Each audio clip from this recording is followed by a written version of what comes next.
وأصحابه ومن سار بسيره واهتدى بهديه إلى يوم الدين. أما بعد، السلام عليكم ورحمة الله وبركاته. Amatendo nga majivuga wakitiibwa Allah tumwebaza akyatutadde mu baddu abalamu.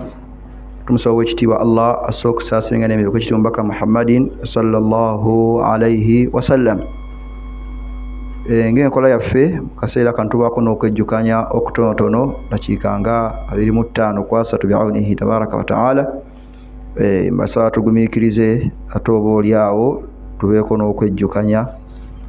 Okwejjukanya kwaffe kutambulira ku nsobi ezikolebwa abasaaze ffe abeerekereza ne tujja okusaala, naye ng'ensobi ezo twagala zitandikira ddala mu kwetukuza, ne zijja mu kwaziina, ne zijja mu kukima esswala, ne ziyingira ne mu sswala butereevu. Nabwe kityo lwe twasembayo twali tuli ku nsobi ezikolebwa mu kwaziina, era nga kitugenda okutandika nakyo wala bi'awnihi tabaraka wa ta'ala. Zimu ku nsobi ezikolebwa tahdiidul waqt alladhi bayna al-adhan wal iqama. Waliwo abantu abakomeka ne bateekawo obudde nti bwe balina wakati w'okwaziina n'okukima esswala nti bwe bulina okukola ki, bwe bulina okubeerawo. Obudde obwo si bukomeke, si bukomeke, wabula innama yunzaru fi dhalika maslahat al-ma'mumin. Tulina kutunuulira emigaso egidde eri bano abagoberezi. Musobola okuba n'enkola yammwe abagobereza mwe mubakola ki, mubamanyi nti mu butuufu twaziina twali badde kusinza ku bagobe byaffe engeri gyabazzeemu tusaale, oba bakeereye tukole ki.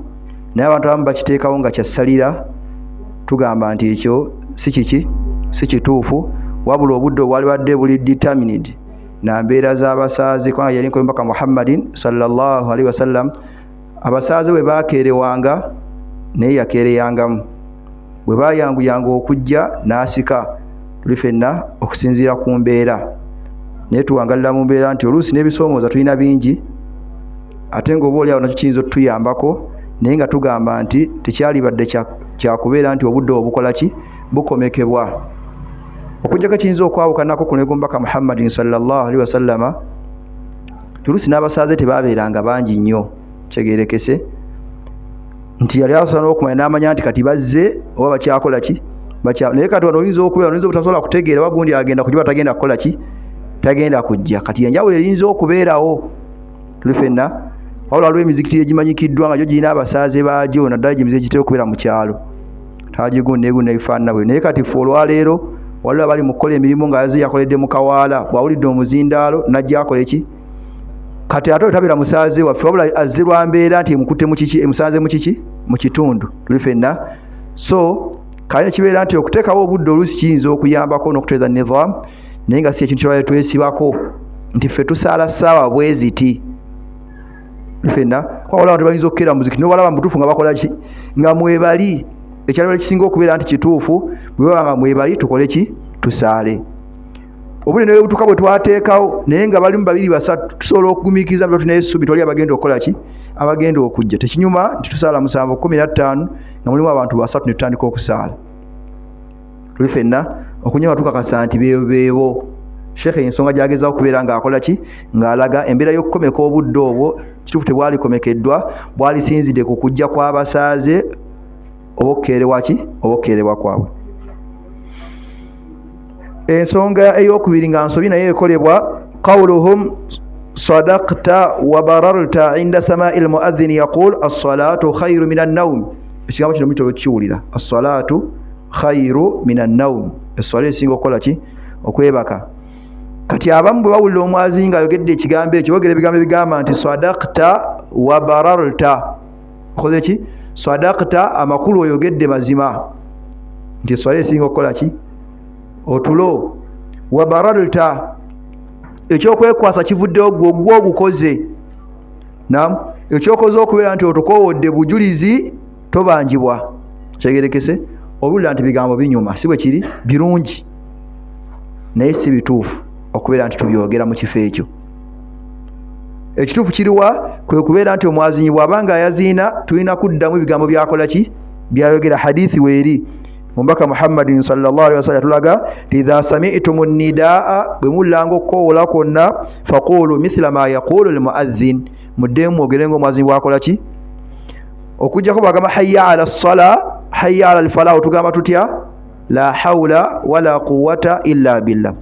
Amma ku ssala ya fajiri singa ateekamu as-salatu khairu minan nawmi naffe tulina kwogera ekyo kyennyini nnyini nti as-salatu khairu minan nawmi dani okuteekawo ebigambo nti sadaqta wa baralta oyogedde mazima nojjawo nekyokwekwasa makulu obujulizi obutuwadde nti otuzuukusizza otutegeezezza kitegeerekese ekyo bw'obiwuliranga ebigambo ebyo okitegeeranga nti si bituufu.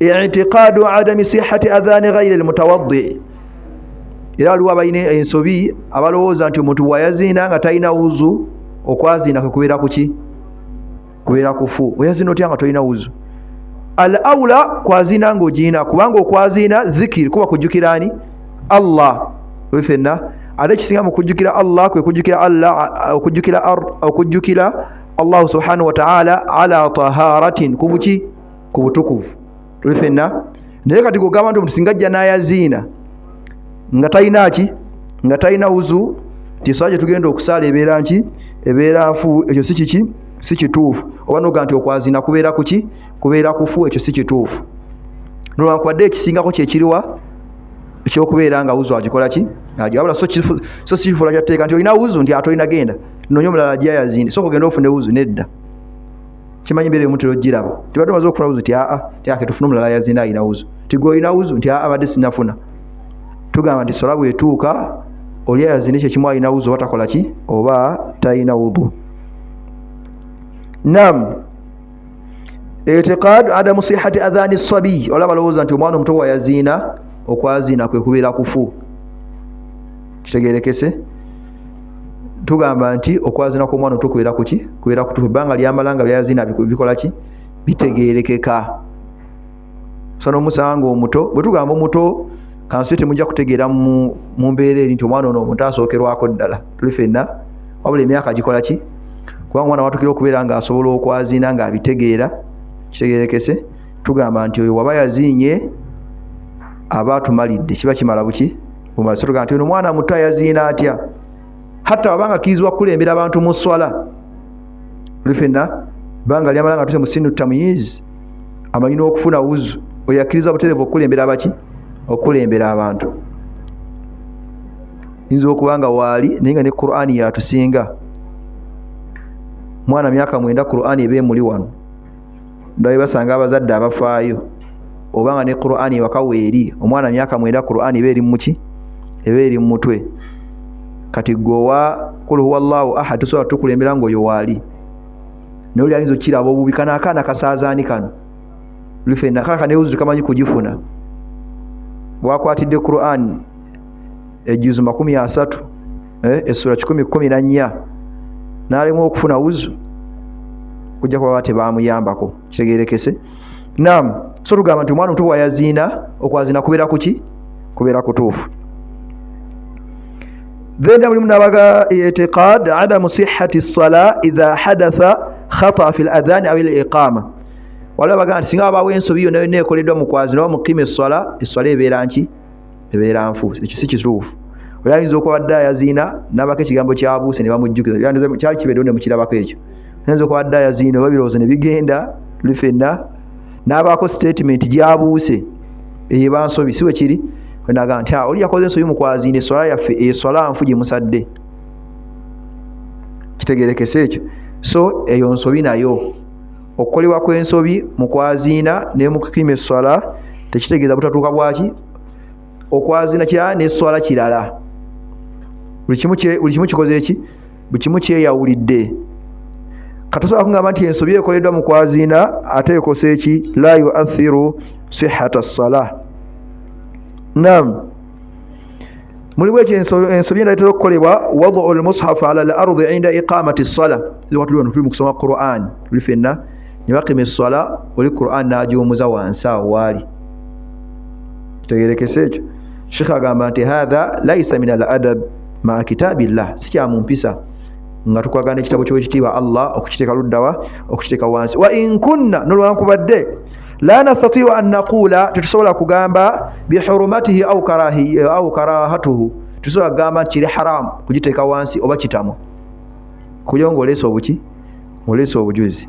Aye n'okusingira ddala singa aba akikoze n'agiteeka wansi nga la yaksudu su al adab maa al Qur'an nga tagendeddemu kweyisa kuba nti Qur'an tagiwa kiki kitiibwa bibiri byanjawulo kuba ndaba nayo bitabo ng'ebitabo ebikoze eki n'ateekaawo oyo omulala kiyinza n'omujja mu buki mu busiraamu ffenna amma oli okubeera nti agiwumuza nyinza okuba talina waagenda agiteekaawo n'agiteeka wansi awo ekyo tuyinza kugamba nti mu butuufu kiri haramu oba kiri makruuhu tuli ffenna ebbanga lyamala ng'enniya ye si yakugikola ki si yakugikkakkanya. Mulimu ensonga endala ekolebwa qiraatu suratul ikhlas qabla al iqama waliwo abasoma qul huwa allahu ahad nga tebanaqima swala bino oyinza okuba tobirabangako tobiwulirangako ne Allah tomanya n'abakuwangaza n'akutambuzaako ebimu ojja bikola ki kale ekikulu tekirina kumala kubeera nti olina kumala kulaba kakikoze n'olyoka okisomesa ekawala bwe temukikola wano oyinza okusanga endamungwe nawe wali akikola ki akikola abantu babeeramu n'obuntu bwabwawo genda okulaye nga buli bakima esswala asobola n'asoma waawo ki ikhilas nga obanga tonakima swala tuli ffenna amma wabanga kusoma Qur'ani nga byankola ya bujjo n'asomesa luli n'asomera ekikina buki buzibu wabula okugamba nze buli baziina awo wakati awo nga tebannakimanya nakusomera waani ikhlas tugamba ekyo tekiriko buki tekiriko obujulizi kuba kwakitambaka Muhammadin sallallahu alaihi wasallam. Waliwo ekigambo kirala ekyogerwa hayya ala khairil amal hayya ala khairil amal ekigambo ekyo nakyo si kituufu era waliwo hadithi ezajjiramu ekigambo ekyo hadithi ezo nnafu oba nfu zaagujja okukitumbaka Muhammadin sallallahu alaihi wasallam tegerekese ekyo. So ekigambo hayya ala khairil amal kuyita abantu kujja eri omulimu omulungi ti abange mbakola mujja eri omulimu omuki mulimu ki omulungi swala ebigambo wabiwulira nga binyuma si bwe kiri naye ate si bituufu mu kifo ky'obikoze eki ky'obyogereddemu. Allah yatuwa ebyokukozesa Allahu akbar Allahu akbar Allahu akbar Allahu akbar ashhadu an la ilaha illa Allah paka uruku hayya ala as-salah mujja eri eki esswala hayya ala al-falah mujja eri okwesiima ebyo Allah yabituwa tokkiza okuteeka mu science kano kaali kabulamu swala mulimu mulungi nnyo hayya ala khairil amal mujja eri omulimu omulungi tugamba nedda tulina okubeera baki abeegendereza. Naam mulimu ekigambo ekya annidaau li salati al-jumu'a bi adhanain okwaziina lunaku lw'ejjuma enjaziina ebbiri Sheikh yakyogerako yagamba nti as-sunna allati kanat ala ahdi an-nabiy sallallahu alaihi wasallam innama hiya adhanun wahid kwabera kwaziina ki kwa mulundi gumu kunegombaka Muhammadin sallallahu alaihi wasallam hinama yas'adu al-imam ala al-minbar nabi yalinyanga ekituuti nga bali bakola ki baziina.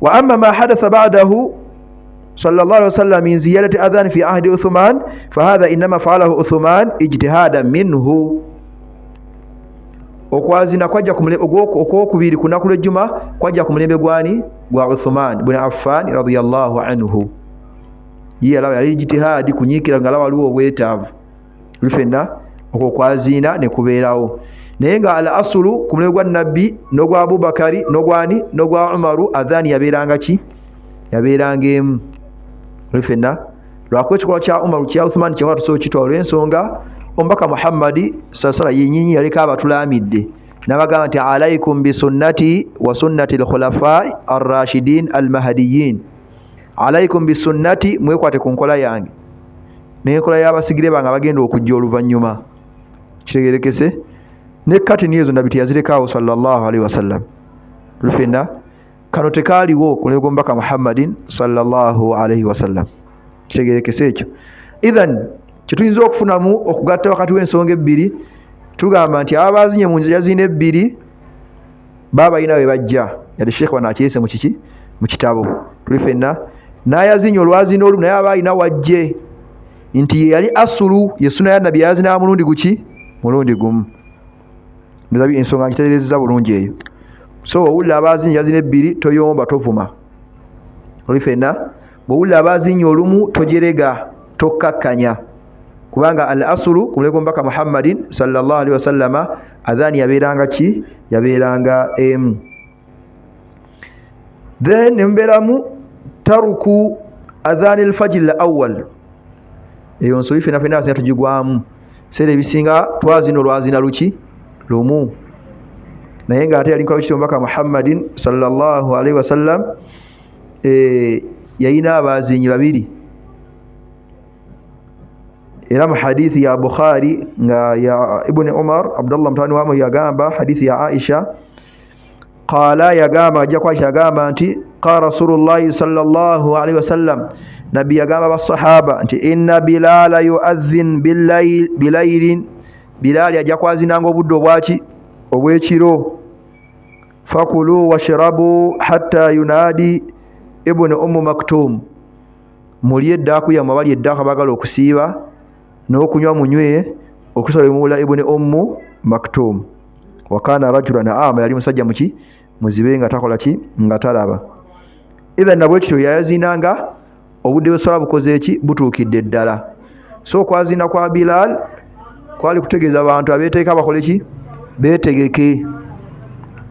Bifenna ekyo nno kiri ku swala ya fajr tekiri ku swala ndala. Wakati seka kitegeeza nzikirizibwa naddala ku dhuhuri. Manyi abantu b'e Kampala babeera bize. Bwe twazinaawo ku mukaaga kitundu kyegerekese abantu ne bamanya nti esswala ebuzaako eddakiika 3 ekole ki etuuke. Tugamba kyogera kiyinza okuba nga kituufu nti abantu babeera bize naye olwokuba tetulina bujulizi butukkiriza kukola ekyo ensonga ki tukikola ki tukireka. Amma obujulizi bwa fajiri bo bukola ki weebuli tuli fenna. Amma ku swala endala mpozi n'ejjuma tugambye nayo eyo yo kwajja ku mulego gwa Uthman ibn Affan radiyallahu anhu. Mukitegedde ekyo. So ffe mu Busiraamu twegendeezanga nnyo okutandika ekintu. Yagamba sallallahu alaihi wasallam nti man ahdatha fi amrina hadha ma laysa minhu fahuwa raddun. Omuntu yenna atandika ekintu nga si kya mu Busiraamu fahuwa raddu kimuddiza tafunamu ki tafunamu mpeera. Nabwe tulina okwebeera abeegendeeza obutazuula mu ki obutazuula mu ddiini. Mulimu era obugayaavu butera okubeerawo adamu ijabati samiin lil adhan bimithli ma yaqulu al muadhin. Hadithi yasoose twajenga ombaka atugamba nti mamuwulidde omwazinyi muddemu ebigambo byakola ki byayogera. Kati waliwo obugayaavu abasinga omwazinyi aba ayogera abazannya bazannya abanyumya banyumya buli omu akola byakola ki byakola. Tuli fenna katugamba nti obugayaavu sunna eri ki kwe kubeera nti omwazinyi bw'abanga yaziina tulina okubeera nti tuddamu bigambo byakola ki bigambo byayogera.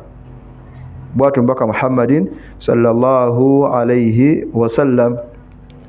Hadithi weeri bw'otabyogera bw'otafollowinga mwazinyi oyinza okuba olina obulungi obukola ki obukuyitako. Yagamba sallallahu alaihi wasallam ti idha sami'tum almu'adhdhina faqulu mithla ma yaqul thumma sallu alayya. Bwe muwuliranga omwazinyi nga yazinye muddemu nga bwakola ki bwayogera. Bwe mumaliriza thumma sallu alayya munsaalire. Kwe twagamba okusaalira okwo si kwa lwatu. Tuli fenna nti omwazinyi alina amaliriza okwaziina aye nga alina kumuziina natandika okusaalira nabbi. Kiyinza okulowoozesa abantu nti okusaalira nabbi kulimu adhan. Tuli fenna ekiri ku muntu sekinnoomu asalire omubaka Muhammad Allahumma salli ala Muhammad wa ala ali Muhammad paka ku innaka hamidun majid. N'agamba nti fa innahu man salla alayya salatan sallallahu alayhi biha 10. Omuntu bw'ansalira olusalira lumu Allah mwamu empeera za muntu asalidde emirundi emeka ng'obanga asalidde emirundi emeka 10. Yagamba nti thumma salu llaha li alwasila. Munsabire ekifo ekyo alwasila.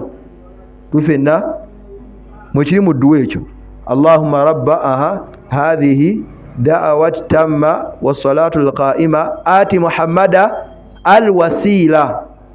Ekifo ekyo kaga musabire Allah mpe ekifo yamako yatukubiriza kusoma dduwa eyo kyegerekese. Yagamba nti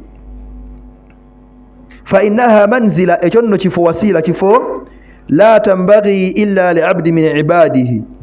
Tekina muddu gwe kigwanira okujja nga kigwanira muddu mbaddu ba Allah wa arju an akuna ana huwa. ate ensuubira yenze nabbi awo yali teyeragaamu alinga yali abeeragirako si bwe kiri mwemugamba ki naam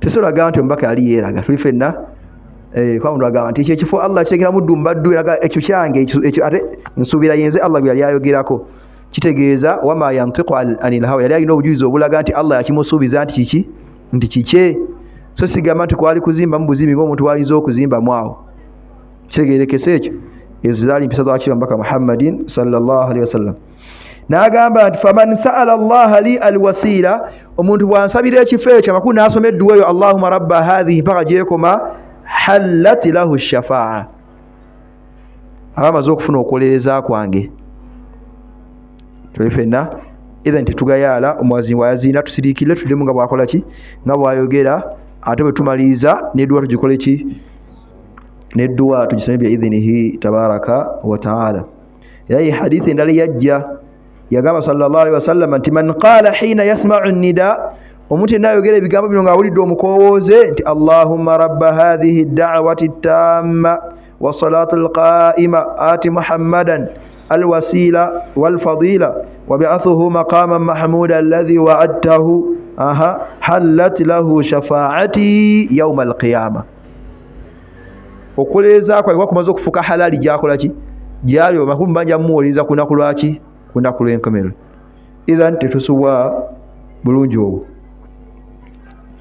waliwo ne bid'a ebizula ebirala ebikolewa mu kwaziina singa omwazinya agamba nti hayya ala ssala oba naga hayya ala alfala waliwo bagamba nti allahumma ja'alna muflihin ay Allah tufule mbagenda okwesiima bigambo binyuma nga bikola ki binyuma newe obyogerere tukubuuza obujulizi obiyimirizawo bwe buliwa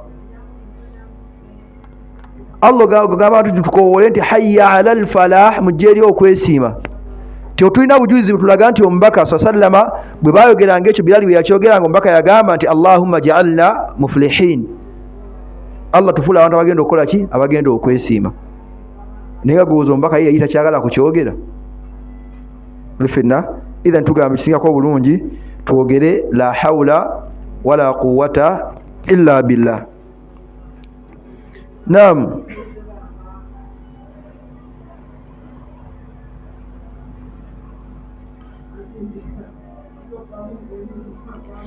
waliwo balina ekyama kibatula okwogera singa amala okukima esswala ti kad qamati ssala waliwo abagamba nti naam la ilaha illa Allah juga imam mwazinya maliza agamba atya la ilaha illa Allah naam la ilaha illa Allah da mutufu Allah aliomu teyasima mutufu okujjako ye kano omusanga olinga akifuula yenga bwe bamaliza okwaza naam la ilaha illa abamuli bagamba haqqu la ilaha illa Allah mutera okulla obugambo bwo buyitamu obwo bugambo bulungi naye olwokuba tulina bujulizi lwefenna ate nga tubikuba tunoonya mpeera okujjako oba obyogera nga tuyagala mpeera lwefenna ekyo kirala naye omulimo gwonna gwonna gwe banoonyaamu empeera amaaso g'ekitiibwa Allah guteekeddwa okubaako obujulizi obugukola ki obuguyimirizaawo so sigutobya nti haqqu la ilaha illa Allah naam la ilaha illa Allah lwefenna ab'ebitiibwa naam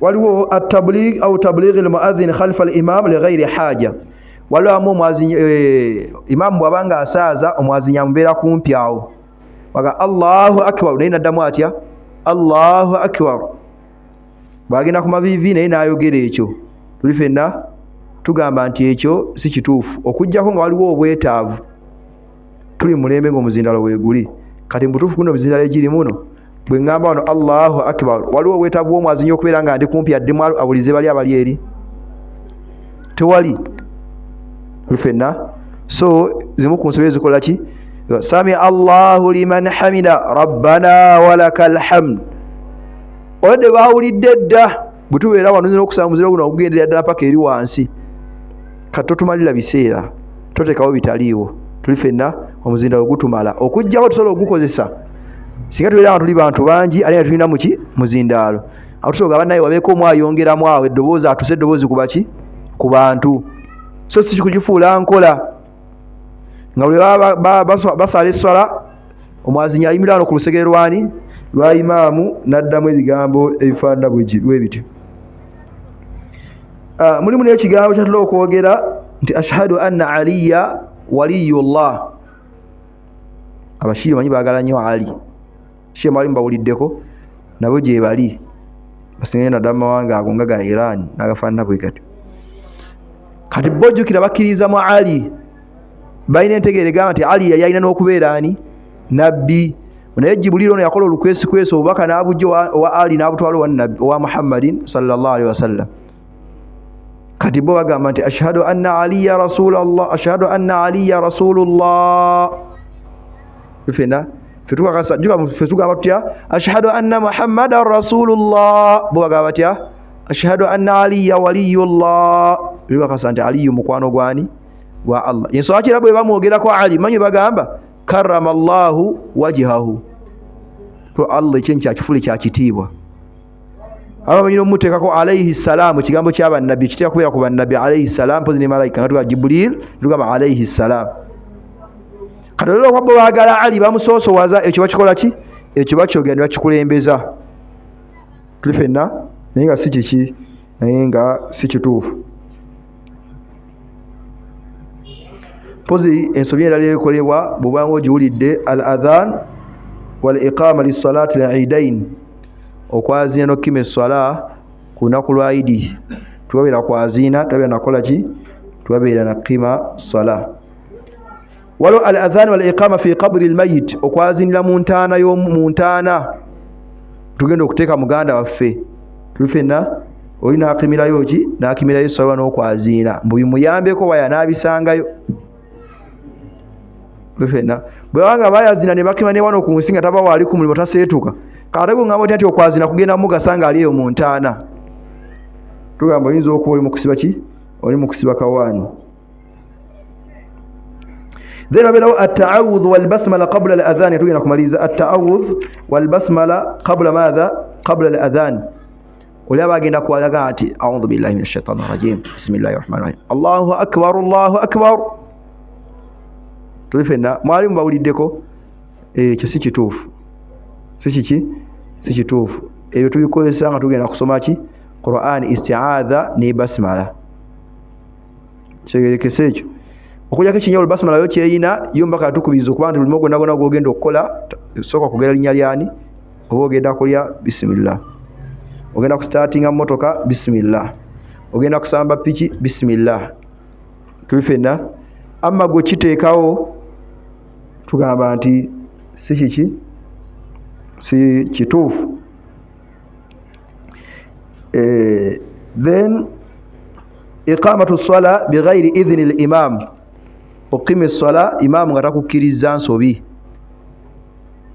Ekampala tulina olukujjukujju, tuli bagezigezi, tuli ffenna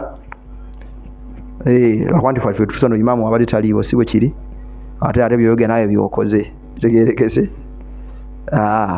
Naye se emizikiti gimu bali kasita bajja nga yayagala kutambula genda so ate naakutuuka tusobola kutusaaza gwe kanjikime, bateerako omuzira baguteerako, wayinza okuba okotamanya ng'ateekawo ng'akima esswala. Ffenna nabagamba nti amaanyi g'omwazinyi alina amaanyi ku kwaziina, ebyo ne imaamu tabiyingiramu, kitegeerekese. Talina kwebuuza ku imaamu, naye okukima esswala imaamu. Era nabbi bwe yavangayo wali bw'ati Bilaali n'alyoka akima ki? Esswala. Ayinza okuba alina ensonga emukutte, ayinza okuba alina ensonga gy'amaliriza nga bwe twayogera. Ffenna kati gwe jangu okima esswala ate ng'ensonga yaddaga agitegeeza abasiraamu, ate gwe olinaasala lumala nga bagenda kukola ki? Bagenda genda bugenzi. Naye abeekampala temulina bugumiikiriza, abeekampala tebalina buki? Ate Kampala baseeka bangi ne bahafizu bangi, buli omu abasobola okukikwatamu. Ate bwe bazina ez'omukyama eyo oyinza obutakwasaamu imaamu bwe weebuzaabuza n'okeerewa, ojja kusanga yagenze edda mu maaso. Ffenna al-i'tiqad bi anna al-munfarida laysa lahu an yu'adhdhina wala an yuqima, entegeera abalowooza nti omuntu bw'abanga ali yekka mutaka talina kwazina yadde kukola ki? Yadde qima ssala. Ffenna tugamba nti olwo hadithi mbaka Muhammadin sallallahu alaihi wasallam nabi ana sahaba gwe yagamba yaitwa Abu Sa'id al-Khudri yagamba inni araka tuhibbu al-ghanama wal badiya Ibn Mas'ud Ibn Sa'id Abi Sa'id nkulaba oyagala nnyo okulunda embuzi ate oyagala nnyo n'ekyalo tulifenna naye fa idha kunta fi ghanamika obeereyo mu mbuzi zo ng'oli mu kulunda mu ttale oba mu kyalo kyo fa'adhan fa'adhanta bis-sala noyaziina farfa' sawtaka bin-nida eddoboozi lisitule kitegezo mbaka kyali anywezaawo kyaliwo tulifenna kyokwaziina tekiriko lyomu oba muli babiri tulifenna kaseswala yetuuse yaziina kaya mbaka yamukira nti obeera mu mbuzi zeeyo ng'oli mukula noyaziina eddoboozi likole ki lisitule tegerekese ekyo fa innahu la yasma'u mada sawti al-mu'adhdhin jinnun wala insun wala shay'un illa shahida lahu yawm al-qiyamah teri awulira ddoboozi lyo gye balikomye jinni bantu oba ekintu kyonna kyonna okunyama kigenda kuwaako obujulizi ku lunaku lwaki ku lunaku lw'enkomerero tujjawo obujulizi obulaga nti omuntu naaba ali omu akiriza okukola ki okwaziina n'okima esswala n'akola ki n'akima esswala olwo ne sunni la shekhi zakomezaawo ez'okubeera nti abantu batuuka ku hayya ala ssala lufenna ala hayya ala tayini hayya ala ssala hayya ala al-falah takyuka oli asigala nga bw'akola ki asigala nga bw'ali yali nkola yali sunna okubeera nti weyabeeranga yazaga nti hayya ala ssala hayya ala al-falah yakola ki yakyukanga hayya ala ssala lufenna hayya ala ssala kitegerekese ekyo naam so noba oliawo al-hikma allati kana fi dhalik kwaliko yati eddoboozi likola ki litambula Allah yasinga okumanya naye kye ndowooza eddoboozi ekikigendero ekyali mu kukyuka kubanga bw'ogira bwoti eddoboozi liba likola ki neeno naye kati twebuuza abaffe nange ayazinidde wano mu muzikiti naam era nkyuke hayya ala ssala hayya ala al-falah naam wallahu a'lam nenge yali sunna y'okwaziina kubeera nti balanga kukigambo hayya ala ssala ne hayya ala al-falah wabeeranga okukola ki okukyuka wabeerango ne sunna ey'okukwatanga n'okwata bwoti ku ttama ne tukwata bwoti mu matu ngamu kyabijjukira ng'oli akwatirako ddala bwati ate kigendera ki ekyalimu ekyo wangi kola ki mukimuga temwabirabako ebyo naam idhan tugamba nti yali sunna mbaka Muhammadin sallallahu alaihi wasallam era agikubiriza abantu Sheikh alaga wano nti okuteekanga olugalo lwe mukono ogwaki mu kutu okwaki matu oba mu matu ati ng'akola ki nga yaziina naam wallahu a'lam ezo nno ze zimu ku nsobi oba n'obugaya butera okukola mu kwaziina mukola ki omulundi gwaffe gutunaddako okusisinkana ogusembayo mu Ramadhaani bwe nsuubira ogwali badde obulala oyagala toyagala erina kuba yidi ima lujja kuba twagiridde lwakubiri olutali lwakubiri lujja kuba lwakusatu olwo Allah banaaba atuusizaayo kitegeeza awoleke tuddemu tulabe ekyokukola bi aunihi tabaraka wa taala tujagenda ku akhta wa bida fil masajid ensobi n'ebizuula ebikolebwa mu muzikiti nga tuyingidde mu muzikiti mwennyini nnyini lufenna mulimu era emitawaana gyaki emitawaana gyawo so na tumazeko ekitabo ekyo biidhini kitabo kino tujja kuddayo mu kitabo kyaffe bannajjama ba wano buli luvannyuma lwa swala ya magharibi insha Allah sawa kitiibwa Allah abeere nga atugasa n'ebigambo ebyo atuwa okubeera nga tulongoosa eswala zaffe naam so waliwo nakyobuuza